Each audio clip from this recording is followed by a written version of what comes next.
하나님의 말씀은 누가복음 2장 1절부터 14절까지 말씀이 되겠습니다.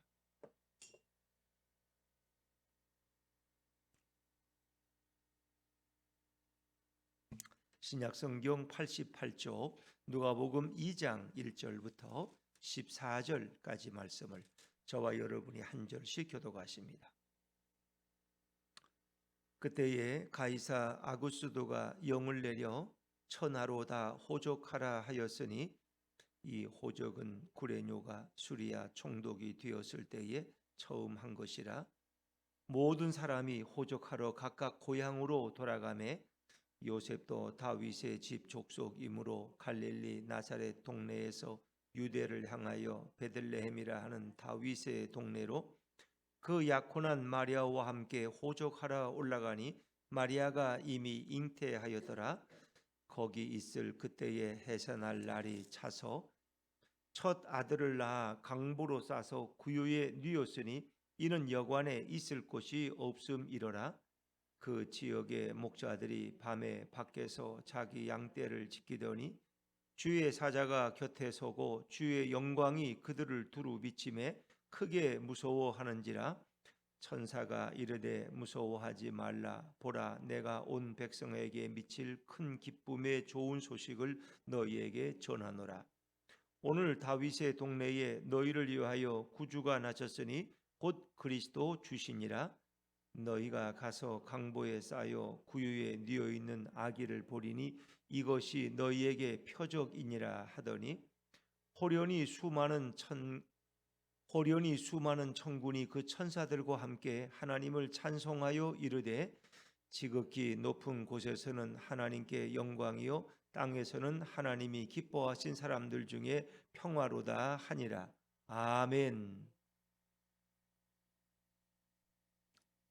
할렐루야. 네, 오늘도 토요일 새벽 은혜의 자리에 나오신 여러분들 위해 주님의 평화와 또 성탄의 기쁨이 함께하기를 주님의 이름으로 축원합니다.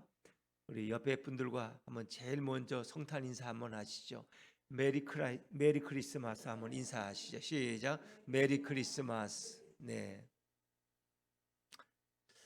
오늘은 우리 누가복음 1장에 이제 세례 요한의 출생과 사가랴의 예언은 뛰어넘어서 오늘은 예수님의 탄생에 대한 기사를 함께 나누도록 그렇게 하겠습니다.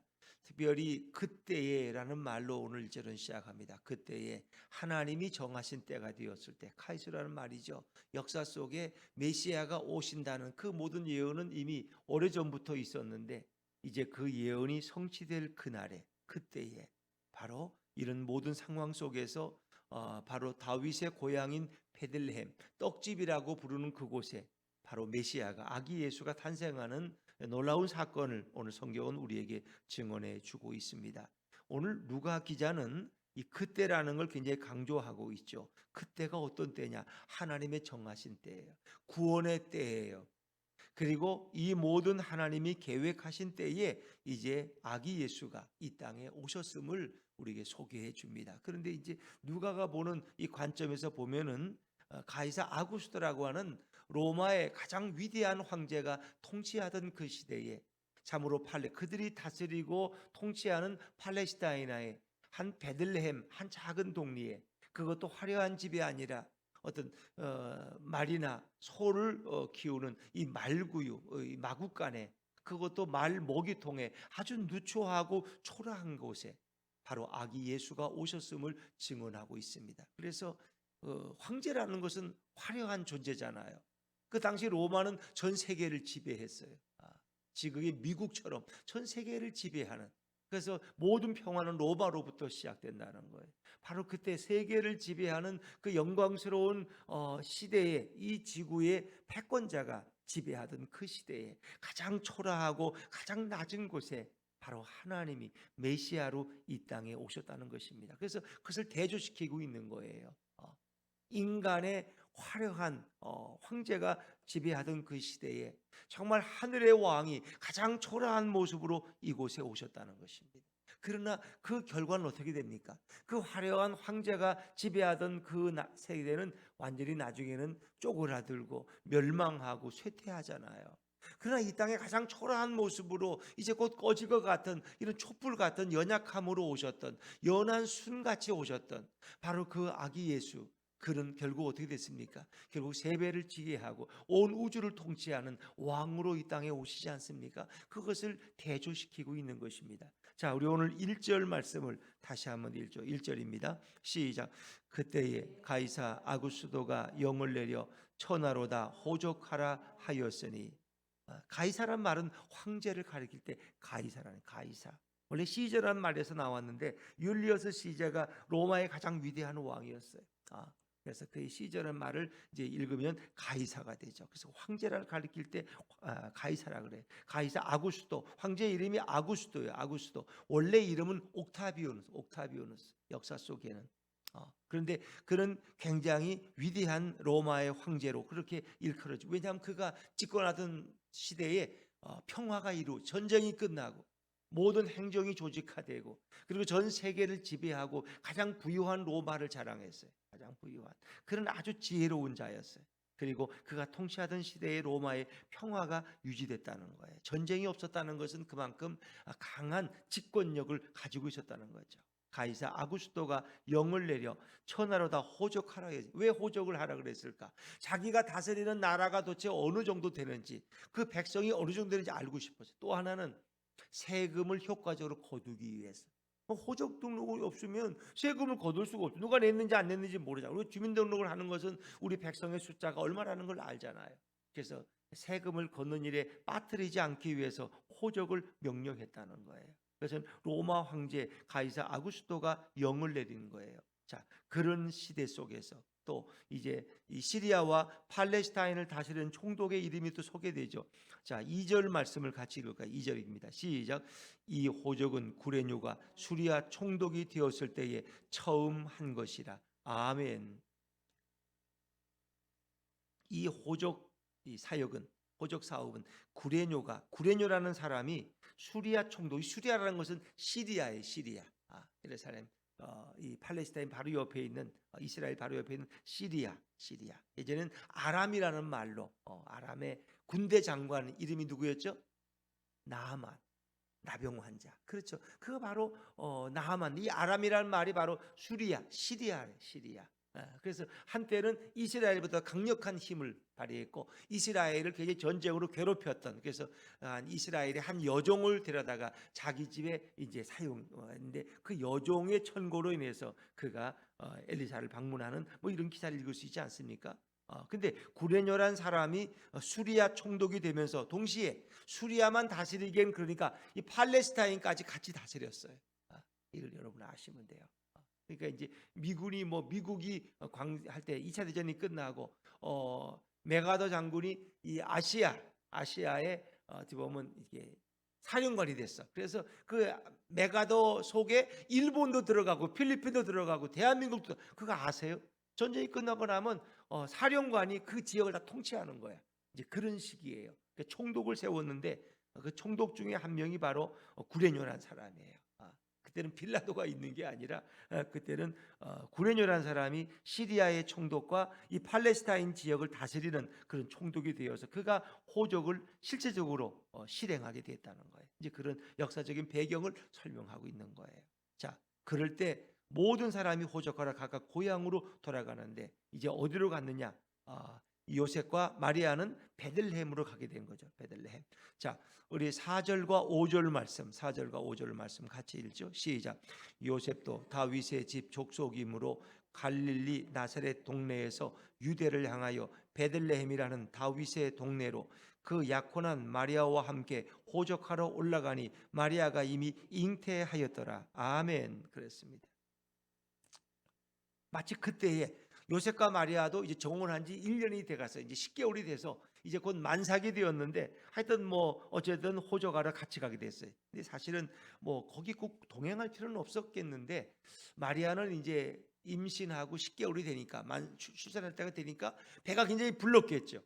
사람들은 계속 뒤에서 수고거렸을 거예요. 아니죠, 아직 동침도 안 했는데 저 색시가 저렇게 저 배가 불러왔다고. 그러니까 거기 혼자 마리아를 두고 올 수가 없었어. 아마 요셉은 마리아와 동행했던 것 같아요.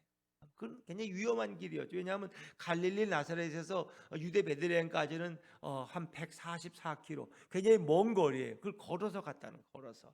여러분 생각해 보세요. 뭐 더 여우가 있어서 뭐 나귀에 태우고 이렇게 간 것도 아니고 말을 타고 간 것도 아니고 걸어서 갔다는, 그 만삭의 몸이 되어서 걸어갔다는 거예요. 근데 그들이 간 곳이 어디냐? 베들레헴이. 베들레헴. 이 베들레헴은 누구의 고향이에요? 다윗의 고향. 이스라엘의 가장 위대한 왕 다윗의 고향이고, 다윗이 태어나고 자란 곳이 이 베들레헴이에요. 그러니까 다윗이 이렇게 전쟁터에 형들의 심부름으로 갈 때 이 베들레헴에서 목동 일을 하고, 목동, 아버지의 이세의 명을 받고, 형들은 전쟁터에 나가고 동생은 양들을 치고 있을 때 아버지가 그를 심부름으로 보낸 거예요. 그래서 이 베들레헴이라는 말은 다윗의 고향, 다윗의 동이라는 말로 사용되고, 그다음에 여기는 떡집이란 그런 또 다른 이름이 있어요. 떡집. 베들레헴은 떡집이다. 그래서 만민의 떡이 될, 생명의 양식이 될 예수님이 바로 이 떡집에서 태어나게 되는 거예요. 그러니까 갈릴리 나사렛에서 거주하던 요셉과 마리아가 어떻게 베들레헴까지 왔느냐? 이런 역사적인 정치적인 환경이 있다는 거예요. 로마 황제가 호적 조사를 명령하지 않았다면 거기까지 올 일이 없어요. 갈릴리 나사렛에서 출산했겠죠, 거기서. 그런데 그런 사회적인 구도 가운데서 베들레헴에까지 와야만 했다. 이것은 뭘 이루기 위해서? 뭐를 성취하기 위해서? 예언을 이루기 위해서. 왜냐하면 이 땅에 오시는 메시아는 어디에 태어나기 때문에? 베들레헴에서 태어나기 때문에. 베들레헴에서. 그래서 미가서 5장 2절에 보니까 그가 베들레헴에서 태어나. 베들레헴.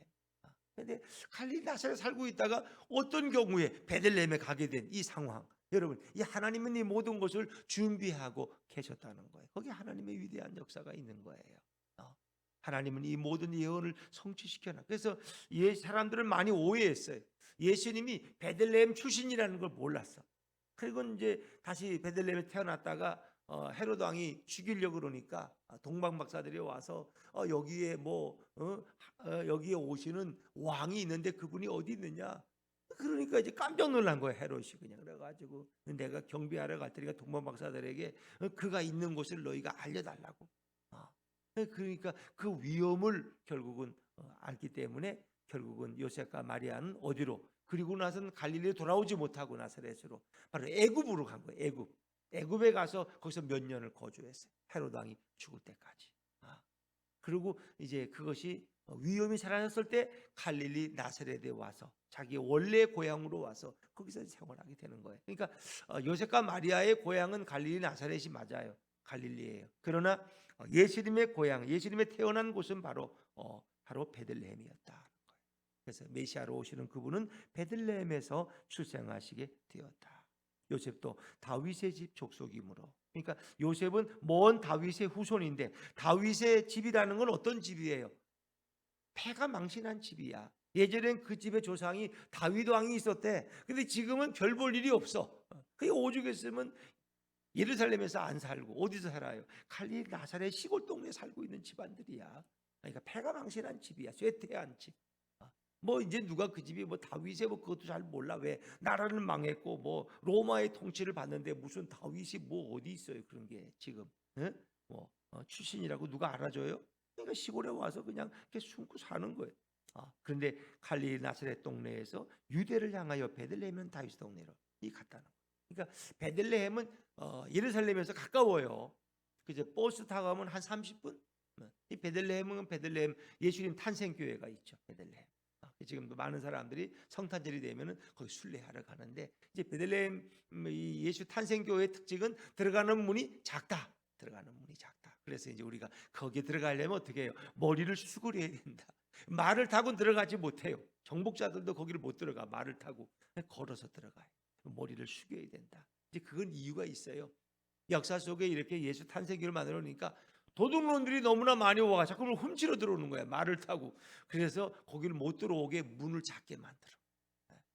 이제 그러나 지금의 의미로는 누구나 거기 들어가려면 머리를 수그려야 해. 머리를 수그려야 해. 겸손함으로 바로 아기 예수의 탄생의 한 교회를 이제 우리가 순례하게 된다. 뭐 그렇게 이해하시면 되죠. 그래서 다윗의 동네로 갔는데 마리아는 이미 잉태했다는 거예요. 약혼한 마리아와 함께 호적하러 올라가니 마리아가 잉태했다. 그래서 그때에 가이사 아구스도가 호적령을 내린 거, 또 구레뉴 수리자 총독도 그것을 실행하는 그때에 요셉과 마리아는 호적을 하러 베들레헴에 가게 되었다. 이 모든 상황이, 그리고 또 거기에 베들레헴 근교에서는 이제 목동들이 또 양을 치고 있는 그런 상황도 이제 준비되게 되죠. 자, 우리 7절로 넘어가 볼까요? 7절입니다. 7절 시작. 첫 아들을 낳아 강보로 싸서 구유에 뉘었으니 이는 여관에 있을 곳이 없음이러라. 근데 정작 이 땅에 오신 아기 예수님은 베들레헴에 태어난다고 이미 오래전부터 예언되었는데 그분이 태어날 장소는 준비되지 않았다는 거예요. 사람들이 너무 바빠서, 많은 사람들이 너무 바쁘잖아요. 성탄절이 되면 또 가족들도 만나야 되고, 아마 성탄절이 주일날이 아니고 평일날이면 사람들이 더 바빴을 거예요. 이번에 우리 성탄 휴가 때 우리 만나자, 우리 가족 모임 뭐 하고 이랬을 텐데, 이제 주일이라서 좀 재미가 없죠. 주일날이니까 공무원들은 뭐 회사원들 쉬지 못하니까 별로 좋아하지 않는 것 같더라고. 하루를 잃어버린 것 같은. 이번에는 신정도 1월 1일이 또 주일이야. 그래서 별로 재미가 없을 거예요, 여러분들. 그렇죠? 공무원들은 또 송구영 신예배 드리면 내일은 쉬겠다. 동해안에 해돋이도 가야 되고 이래야 되는데 주일날이야. 또 교인들은 또 이게 뭐 요번엔 좀 재미가 없어. 어떻게 성탄절하고 신정이 다 그냥 이렇게 공휴일이 안 되고 그냥 지나가 버렸어요. 세상 사람들은 뭔가 성탄절 연휴를 지내기 위해서 뭔가 가족들이 모이고, 뭐 그날이 뭔 달인 건 별로 중요하지 않아. 공휴일이기 때문에. 근데 이제 이번엔 또 공휴일도 안 돼가지고 좀 아쉽긴 하지만, 하여튼 그럴 때 정말 우리는 그 성탄의 의미를 이제 바로 알아야 되겠죠. 그런데 사람들은 그렇게 바빴기 때문에 이 땅에 오시는 메시아, 이 땅에 왕으로 오시는 그분을 맞이할 여유가 없었다. 첫 아들을 낳아 결국은 이것저것을 구하다가 결국 아이를 출산할 곳이 없어서 결국은 어느 여관에 어떤 그 마구간을 빌려서 결국은 거기 말 모기통에 아이를 누일 수밖에 없어. 첫 아들을 낳아. 왜 첫 아들일까? 우리가 보면 외아들. 예수님은 하나님의 외아들이야. 근데 왜 첫 아들이에요? 첫 아들이라는 건 맏아들, 장남이야, 장남. 왜 그랬을까? 동생들이 또 태어났으니까.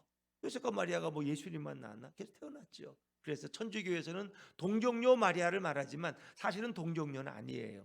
그냥 동정녀는 남자와 결혼하고 성관계가 하지 말아야지 동정녀인데, 예수님만 성령으로 탄생되었지. 그다음에 동생들은 다 요셉과 마리아의 육체적 관계를 통해서 태어났다는 말이에요.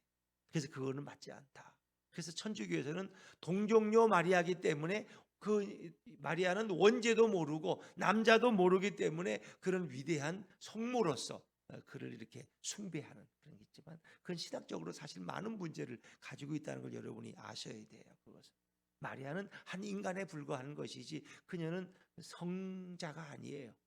그리고 똑같은, 우리와 똑같은 그런 모습에서 하나님이 성령으로 예수님을 이 땅에 그의 태를 통해서 보낸 것뿐이지 그가 어떤 동료라든가 아담의 원죄 영향을 받지 않았다든가 이런 말은 하기는 어렵다 하는 것을 생각하시면 돼요.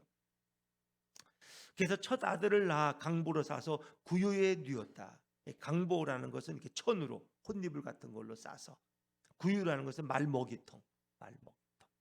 왜 하필이면 말먹이통에? 그분은 우리의 생명의 양식이 되기 위해서 오셨기 때문에 바로 베들레헴 떡집에 그분은 구유에 뉘어졌다. 이는 여관에 있을 곳이 없음이러라. 요한복음 1장 10절과 11절은 바로 그분이 이 땅에 오매, 자기 왕이 그 땅에 오매 그 백성이 그를 영접하지 아니했어. 백성에게 버림받은 왕이 바로 이 땅에 오신 메시아 예수 그리스도예요. 사람들은 그분을 위해서 아무런 방도 준비하지를 않았습니다. 여러분들은 방을 준비하셨어요? 옆에 분들은 물어보세요. 예수님 위한 방 준비하셨어요? 시작. 예수님 위한 방 준비하셨어요? 네. 방이 없어요. 이번에 부모님이 오신다고 그러고 빈 방이 없어요. 우리 집에는 애들이 방 하나씩 다 차지하고 뭐 손님까지 와가지고 우린 방이 없어요. 정말 여러분의 가정에 예수님을 위한 방이 준비되어 있는지, 여러분의 마음에 주님을 위해 주님을 모실 공간이 준비되어 있는지, 여러분이 여러분의 인생의 주인이라면, 내가 주인인데 우리 가정은 우리 남편이 주인인데 그러면 예수님이 계실 곳이 없는, 주님이 나의 마음의 보좌에 앉으시도록 우리는 그분께 내 자리를 양보해 드려야 돼요. 주님이 이 가정의 주인이십니다. 주님이 내 인생의 주인이십니다. 주님이 이 나라의 통치자가 되십니다. 이렇게 양보해야 돼요. 근데 우리는 다 내가 주인 해 먹으려고, 서로 주인하려고 싸워. 그것도 교회에서도 서로 주인하려고. 예수님이 교회의 주인인데 안 그렇습니까? 여관에 있을 곳이 없어. 그런 상황, 이제 태어난 그런 상황에 아마 동방 박사들이 이제 이곳을 향해 발을 옮기고 있어요. 마태복음 1장에 보면 동방 박사들이 아기 예수께 경배하러 왔잖아요. 황금과 유황과 몰약을 가지고. 바로 그런데 오히려 그들보다 더 먼저 아기 예수님을 경배한 그런 부류는 바로 목자들이었어요. 목자들. 자, 우리 8절 9절 말씀, 8절 9절 말씀 같이 읽죠. 시작. 그 지역의 목자들이 밤에 밖에서 자기 양떼를 지키더니 주의 사자가 곁에 서고 주의 영광이 그들을 두루 비침에 크게 무서워하는지라. 아멘. 자, 목자들. 목자들은 왜 밤에 잠을 자지 못했을까? 왜 그들은 깨어 있었을까? 양들을 지켜야 되니까. 양이 수십 마리, 수백 마리 때로 그렇게 되겠죠. 그건 목자들이 지키지 않으면 늑대에게 먹힐 수도 있고 양을 도둑들이 와서 양을 가져갈 수도 있어요. 그래서 밤에는 이렇게 풀을 뜯어 먹지는 않지만 어떤 우리 속에 동굴 같은 곳에 양들을 몰아놓고 그 문을 목자들이 지키는 거야. 내가 양의 문이다 이런 말 예수님 그러죠. 양의 문이라는 말씀은 바로 그 목자가 문 앞에 서서 양들을 하나씩 들어오고 나가는 걸 세는 거야. 그리고 양이 상처를 받지 않았나, 어디 다치진 않았나, 또 한 마리 한 마리 세면서 양들을 우리에 들여보내고 또 내보내고, 그 문의 입구에 선 사람이 바로 목자예요. 내가 양의 문이니. 그렇죠. 나로 인하여 들어오고 나가요. 꼴을 먹는다는 거예요. 그 목자들이 밤에 밖에서 자기 양떼를 지키더니, 목자는 그 시대에 훌륭한 사회적 신분이다, 아니면 가장 비천한 자들이다. 가장 비천한 자들, 가장 가난하고 비천한 자들. 더구나 그들은 양을 지키다 보니까 안식일을 지킬 수가 없어. 양을 어떻게 하고 가서 예루살렘 성전에 가서 예배드리겠어요. 그래서 그들은 지킬 수 없는. 그리고 그들의 몸에는 늘 냄새가 나. 그래서 그들은 부정한 자들로. 그래서 가장 비천하고 못할 짓이 바로 목자들이야. 가장 못할 짓이. 그 시대의 가장 천한 신분이 목자예요. 그들은 부정한 자들이었고 천한 자들이, 가난한 자들, 그리고 안식일을 지킬 수 없는 자들이에요. 그들이 밖에서 자기 양떼를 지키더니, 그러나 그들이 바로 주의 영광을 보게 되었다. 9절에 보니까 주의 사자가 곁에 서고 천사가 그들에게 와서 주의 영광이, 그 쉐키나의 영광이에요. 바로 예수 그리스도의 영광, 하나님의 영광의 빛이 그들을 비췄어요. 그러니까 주님이 임재하는 곳에 빛이 임한다는 거 아세요? 빛이. 그래서 이제 예전에 그 천주교 성당에 가면, 유럽에 가면은 이렇게 예수님을 그리든가 마리아를 그리든가 그러면 그 뒤에 이렇게 빛을 그려놔. 빛이. 그들에게 빛이 임한다는 거예요. 하나님의 영광의 빛이.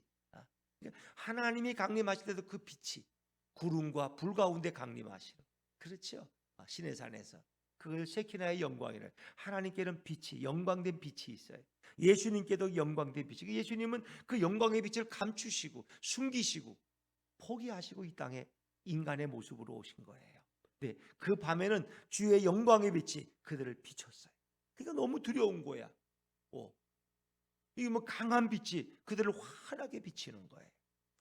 자, 여러분, 바로 목동들, 가장 천한 자들, 또 계실 곳이 없어서 마국간 말구유에 뉘어지시는 예수님, 가장 비천하고 초라한 모습으로 예수님은 이 땅에 오셨다는 거예요.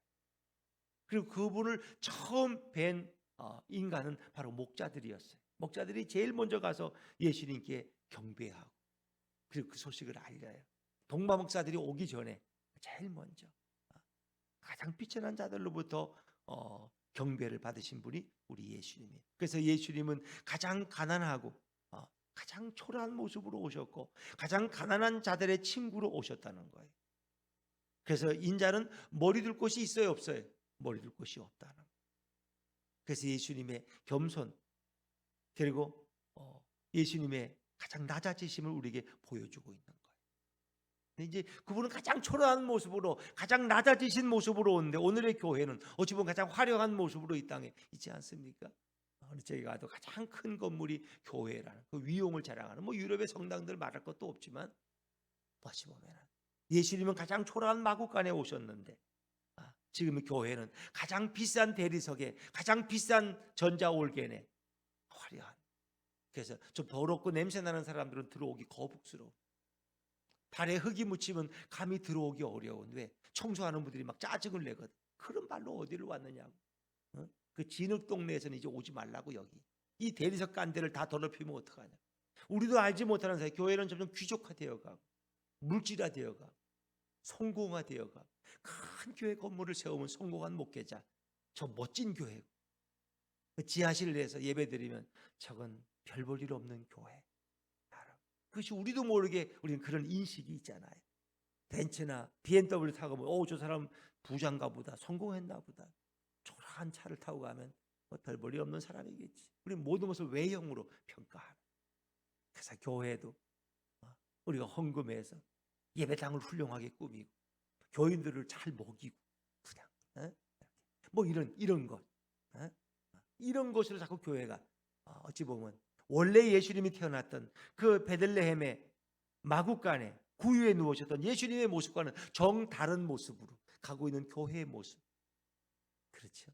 낮아지는 교회, 섬기는 교회가 되어야 되는데 점점 높아지는 교회가 되고 높은 첨탑을 세우고 마치 바벨탑을 세우듯이 그 높은 탑 끝에는 십자가를 매달아 놓고 거기 가면 마치 하나님이 계신 것 같은, 그렇죠. 그런 착각에 빠졌어요. 중세 교회라는 건 어마어마하게 화려했죠. 왜냐하면 교황이라는 그 직임은 왕들을 명령하고 그들을 임명할 정도의 권세를 가졌어요. 그러니까 중세 교회가, 천주교가 타락할 수밖에 없는, 그들에겐 권세가 있었죠. 돈이 어마어마하게 있었죠. 엄청난 건물이 있었죠. 부족할 게 없었어요. 그러니까 예수님이 필요 없는 거야. 예수님이 왜 필요해? 여러분도 돈 있고 권세 있고 좋은 차 좋은 집이 있는데 뭐 예수님이 굳이 필요해요? 안 그래? 그럼 구색 맞추기지. 구색. 제사 지낼 때 구색이 안 맞으면 안 되잖아. 그래서 구색을 맞추듯이 예수님도 구색을 위해서 필요한 거지. 예수님이 절대적으로 필요한 분이 아니야. 우리에게는 명예와 권세와 돈과 물질과 모든 것이 다 있는데 주일날이면 그냥 사람들이 메어 터져. 1부, 2부, 3부 예배를 다 못 드려. 그냥 주차장이 부족해서 난리가 나. 그럼 뭐 예수님이 굳이 필요 없어. 그냥 그런 거 없어도, 예수님이 안 계셔도 여기 미어 터지는데 그냥. 그러니까 여기서부터 교회는 빗나가기 시작한 거예요. 빗나가. 교황이라는 초대 교황이라고 베드로의 이름을 붙여놓고, 베드로가 그런 영광을 누리겠어요? 베드로가 무슨 교황이야? 근데 교황이라는 그런 이름을 감추어놓고 그 위에 나는 사람들이 다 교황처럼 화려한 옷을 입고 그렇게 사는 거예요. 교황은 지금도 엄청난 부자라는 거 아세요? 세계에서 아마 한 3번째 가는 부자가 교황이에요. 그걸 아셔야 돼요. 교황은 자기 전용기가 있어요. 교황을 호위하는 뭐 경호원부터 그건 어마어마해요. 로마의 바티칸이라는 하나의 나라고 하나의 제국이야. 어마어마한 돈이 거기서 들어오구나. 그러니까 교황이 우리에게 볼 때는 뭐 한국에 왔을 때는 뭐 작은 뭐 이렇게 뭐 솔로인가 뭐 소울인가 뭐 티코 같은 걸 타고 다니고, 그분은 자기 전용기가 있는 거예요. 전용기, 자기 전술 비행기가 어마어마한 경호를 받고. 어찌 보면은 이 땅에 오신 아기 예수님은 날 곳이 없어서 구유에 말 먹이통, 그렇죠. 그리고 그분을 환영한 분들, 목자들 가장 비단하고 더럽고. 그러니까 오늘날 교회가 어떤 방향으로 가야 되냐? 그래서 교회는 선교하기 위해 존재하는 거예요. 우리가 좀 덜 먹고 덜 입고 덜 쓰더라도 교회는 주의 복음을, 이 십자가의 피 묻은 복음을 증거하는데 교회가 주력해야 되지. 자칫하면 교회가 건물 치장하는 일에, 우리가 먹고 마시는 일에 다 써버리면 정말 그게 주님의 교회인가? 그렇죠.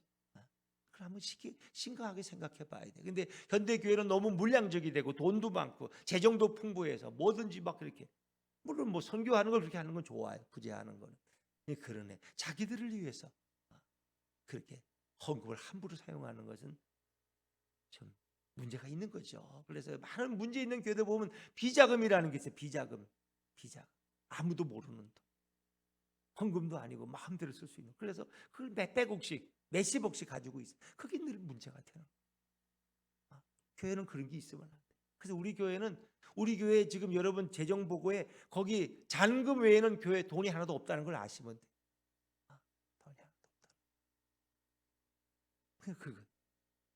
그래서 어떨 때 보면 교회들 뭐 이렇게 1,000만 원이 되게 부자네. 되게 부자. 그 다음 달 다 가난할 건데 뭘 부자야, 부자. 그거밖에 없는데. 그거 쓰고 나면 그 다음은 없어. 손가락 빨아야 돼, 우리는. 예수님이 주지 않으면.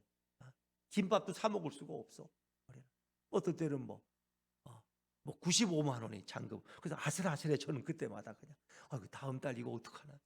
전기세도 내야 되고 이자도 내야 되고 아이들 또 김밥도 사 먹어야 되는데. 그게 우리는 잔금이 비자금이라는 게 없어. 그게 전부야. 여러분이 볼 때 다른 퇴직 적립금도 없고 아무것도 없어. 우리 교회는 그 있는 그대로 모습이야. 그 우리 교회 남은 모습. 또 좀 헌금을 많이 하면 또 잔금이 있다가 또 그 다음 달 좀 이렇게 교회들이 헌금을 적게 하면 쫙 빠져나가고 다 여기저기 다 선교비로 빠져나가. 그렇게 하면 또 아슬 간달간달해서. 근데 또 하나님이 또 이렇게 또 교인들의 손을 통해서 또 헌금하게 하셔서 또 이렇게 유지돼. 지금 4년 동안 그렇게 교회가 유지된 거예요. 교회 헌금이 많았다고 이렇게 다른 걸 좀 몇천만 원은 좀 비축해 놔야지. 나중에 퇴직할 때 퇴직금에 대 써야지. 이렇게 해놓은 게 없어. 그게 전부야. 전부. 그런데 이제 교회의 잘못은 돈을 쌓아놓기 시작하면서 몇 억씩, 몇 천만 원씩, 몇 백억씩 쌓아놓으면서 그때부터 이제 교회가 타락하기 시작한 거예요. 그 돈이 누구의 차지가 될 것이냐? 담임 목사 거냐, 장로 거냐? 예를 들면 어디다 써야 돼? 그걸 모르는 거야 아무도. 이러니까 교회가 타락.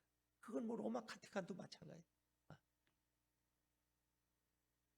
그래서 이렇게 많은 물질이 쌓이면서 예수님이 이 땅에 태어날 때 그 모습과는 전혀 다른 모습으로 가고 있는 이런 교회의 모습들. 그런 거죠.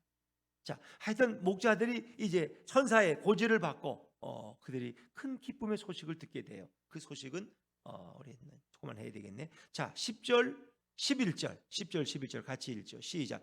천사가 이르되 무서워하지 말라. 보라 내가 온 백성에게 미칠 큰 기쁨의 좋은 소식을 너희에게 전하노라.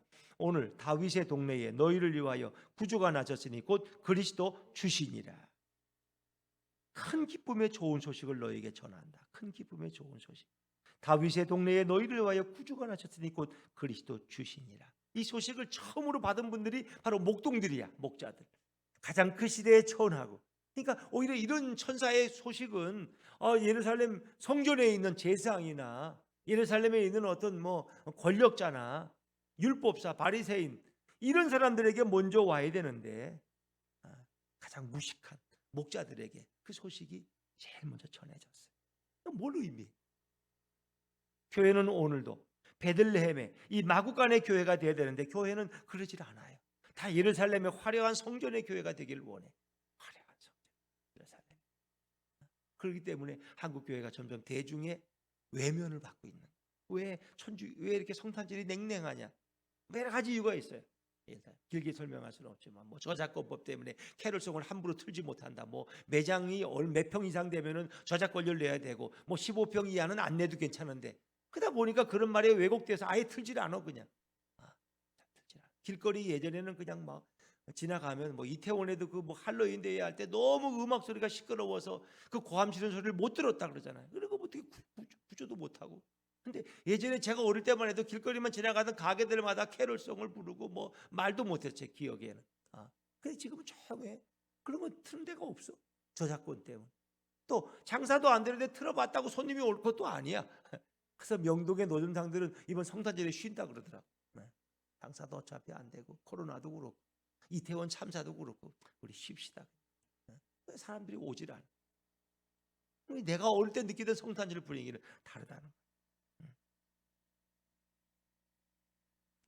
자, 그러나 진정 중요한 것은 큰 기쁨의 좋은 소식. 이 땅에 메시아가 우리의 구원자가 오셨어요. 너희를 위하여 구주가 나셨으니 곧 그리스도 주시니라. 그분은 가장 초라한 모습으로 이 땅에 오셨어요. 우리가 이렇게 만들어 놓으니까 그림 그려 놓으니까 되게 마구간이 되게 근사한가 보다. 마구간이 여러분 똥통 같은 마구간, 말 똥들이 굴러다니는 그것이 어떻게 그렇게 화려하겠어요? 가장 천한 것이죠. 사람이 잘 수 있는 것도 아니죠. 말들이 짐승들이 있는 그곳이 뭘 그렇게 어릴 때 돼지우리 들어가 보면 어디 발딜 때가 있어요. 돼지우리. 마구간도 그렇잖아요. 똥이 여기저기 뛰어다니는 그곳에서 우리의 왕으로 오시는 예수 그리스도가 태어나셨다면 오늘 우리 교회가 지향할 곳은 어디인가 생각해 보세요. 교회는 어떤 베들레헴의 교회가 되어야 되느냐. 그 예수 그리스도를 구주로 섬기는 교회는 오늘 어떤 모습이 되어야 되느냐 생각해 보세요. 그리고 12절에 강보에 쌓여 구에 있는 아기를 보리니 그것이 표적이 되는 거예요. 목자들이 가서 경배할 때 그 마구간에 누워있는 한 어린 애기, 그가 바로 이 땅에 오신 메시아의 표적이에요. 증거야. 그리고 14절에 보니까 천사들이 와서 노래하면서 그 기쁨을 노래하면서, 그러니까 이 땅에 메시아가 오시는 것은 곧 이제 구원이 시작되는 거예요. 어두운 땅에 빛이 임하는 거예요. 그러니까 천군 천사들이 와서 찬송하며 노래 하나님을 영광. 그래서 14절 말씀, 14절 마지막이죠. 14절입니다. 시작. 지극히 높은 곳에서는 하나님께 영광이요 땅에서는 하나님이 기뻐하시는 사람들 중에 평화로다. 지극히 높은 곳에는 하나님. 왜? 이 땅에 메시아가 오시는 구원이 시작되니까 하나님께는 큰 영광이요 기쁨이 하나님이 영광을 받으시고 땅에서는 사람들 중에 평화로다. 왜 평화가 있고 하나님과 인간 사이를 가로막았던 죄의 담이 허물어지니까 하나님과 인간이 화해되게 됐어요. 교제하게 됐어요. 그러니까 이 평화예요. 또 하나님과 인간 사이가 화해됨으로 인간과 인간의 막힌 담이 허물어졌어요. 유대인과 이방인의 담이 허물어졌어요. 예수님의 십자가 사건을 통해서. 그래서 평화가 임하는 거예요. 평화가. 성탄절이라고 평화가 무조건 오는 것이 아니라 하나님과 인간 사이의 죄의 담이 허물어질 때 인간과 인간 사이에도 평화가 오는 거예요. 2차 대전 때 영국군과 독일군 사이에 전쟁이 있어서 이렇게 서로 마주보고 뭐 불과 100m도 안 되는 가운데 서로 마주보고 있었지만 한 곳에서 캐롤을 부르면 찬송, 고요한 밤 거룩한 밤을 한 영국 군사가 부르면서 독일군 진영에서도 그것이 합창이 되어서 우러나. 그래서 그날은 전쟁이 없고 총성 하나 울리지 않고 서로 친교하고 서로 대화하면서, 영국과 독일이 가까우니까 뭐 서로 이렇게 왕래하고 이렇게 된 곳인데 전쟁이 나니까 서로 원수가 돼버린 거예요. 그러나 그들은 다 하나님을 섬기고 예수님을 믿으니까 그들은 고요한 밤 거룩한 밤 찬양을 캐럴송을 부르면서 함께 즐거워하고 그런 휴식의 시간을 지냈다는 그런 것이 있죠. 그러나 우크라이나의 땅에는 성탄절에도 총성이 못지 않을 것 같아요. 기도하면 좋겠어요. 러시아 우크라이나 땅에도 평화가 오게 하여 주옵소서. 예수님은 평화의 왕으로 오셨어요. 가장 천하고 비천한 모습으로 오셨어요. 그러나 오늘날 교회는 그런 베들레헴의 그 천한 왕으로 이 땅에 오신 그 아기 예수의 모습과는 전혀 다른 것. 목회자들은 권력에 맞들어서 누가 노회장을 먼저 하고 누가 총회장을 먼저 하고 누가 연합기관의 뭐 회장이 되고 무슨 총재가 되고 이런 데 관심들이. 오늘 정말 주님이 원하는 교회의 모습이 뭘까? 정말 우리 예수님의 모습이 뭘까? 주님이 세우신 예수품 교회라면 바로 그런 교회가 되어야 되지 않나. 그래서 우리 예수품 교회는 선교를 우선으로 하는 교회. 작은 개척교회지만 이 교회가 처음 아무 등록교인이 한 명도 없을 때부터 그 첫 달부터 개척교회를 돕고 선교사들을 돕고 이런 교회로 출발했어요. 그러나 이제 이렇게 아이들도 많아지고 또 교인들도 되면서 이제 우리가 점점 뭐 모든 필요한 것들이 점점 많아지죠. 그러나 우리 교회는 그 정신을 잊지 말아요. 바로 베들레헴 마구간에 태어나신 그 예수님의 모습. 그래서 교회는 이 땅에서 왜 존재하느냐? 주님이 이 땅에 오심을 온 세상에 그 기쁨의 좋은 소식을 알리는데 교회는 그것을 위해 존재하는 그리스도 구주로 오신 그분을 전 세상에 알리고 선교사님들의 사역을 돕고 어려운 교회를 지원하는 그들을 위해 기도하고 어린 영혼들에게 뭐 돈이 남아서 뭐 붕어빵을 돌리는 저 교회는 돈이 남아 돌아가나 봐. 많은 분들이 오해할 수 있어. 저 예수품 교회는 개척교회 작은 상가교회지 뭐 돈이 많은가 봐. 매달 목요일마다 저렇게 뭐 붕어빵을 뿌려 그냥 100개 200개씩 그냥 무료로 준대. 되게 부자 교회인가 봐.